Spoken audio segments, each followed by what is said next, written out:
அன்று ஜியோ ஸ்டார் நிறுவனம் ஜியோ ஹாட்ஸ்டாரை அறிமுகப்படுத்துவதாக அறிவித்திருக்கிறது. OTT தளங்களான ஜியோ சினிமா மற்றும் டிஸ்னி ஹாட்ஸ்டாரை ஒரே தளத்தில் இணைக்கும் என்று நிறுவனத்தின் அறிக்கையில் தெரிவித்துள்ளது. IPL போட்டிகளுக்கான ஒளிபரப்பு உரிமைகள் டிஸ்னி வசம் இருந்தவரை அதிக பார்வையாளர்களை கொண்டிருந்தது. IPL OTT உரிமம் ஜியோவிடம் கைமாறிய பிறகு டிஸ்னி சந்தாதாரர்கள் ஜியோவிடம் சென்றனர். இந்நிலையில் டிஸ்னி ஹாட்ஸ்டார் மற்றும் ஜியோ சினிமா ஆகிய இரண்டையும் இணைத்து ஜியோ ஹாட்ஸ்டார் என்ற தளத்தை உருவாக்கியுள்ளது. இருவேறு தளங்களிலும் இருந்த OTT கண்டென்ட்கள் இனி ஒரே தளத்தில் பார்க்கும்படி இருக்கும். தற்போது இதில் இருக்கும் நிகழ்ச்சிகள், திரைப்படங்கள், லைவ் போன்றவற்றை இலவசமாக பார்க்கலாம்.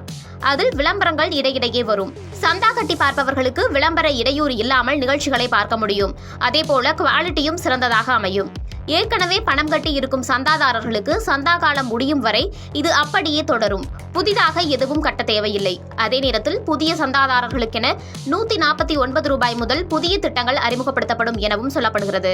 காம்படிஷன் கமிஷன் ஆஃப் இந்தியா மற்றும் நேஷனல் கம்பெனி லா ட்ரிபியூனல் இரண்டும் கடந்த ஆண்டு ரிலையன்ஸ் இண்டஸ்ட்ரீஸ் மற்றும் டிஸ்னி இணைப்புக்கு ஒப்புதல் அளித்தது. இரண்டின் இணைப்பின் மூலம் ரிலையன்ஸ் 60% பங்குகளை தன்வசம் வைத்துள்ளது. அதில் 16% நேரடியாகவும் 47% பங்குகளை வியாகாம் 18 பிசினஸ் மூலமாகவும் வைத்திருக்கிறது.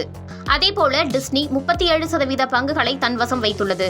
ஒரிஜினல் கண்டென்ட்டை தவிர ஜியோ ஹாட்ஸ்டாரில் NBC, Universal, Peacock, Warner Bros, Discovery, HBO மற்றும் பாராமவுண்ட் ஆகியவற்றின் கண்டென்ட்களை பார்வையாளர்களுக்கு தரும். கூடுதலாக Premier League, Wimbledon, Pro Kabaddi மற்றும் ISL போன்ற முக்கிய விளையாட்டு நிகழ்வுகளுடன் IPL, WPL மற்றும் ICC நிகழ்வுகள் உள்ளிட்ட முதன்மையான கிரிக்கெட் போட்டிகளை ஜியோ ஹாட்ஸ்டார் தொடர்ந்து வழக்கம் போல ஹோஸ்ட் செய்யும் எனவும் அறிவித்துள்ளது.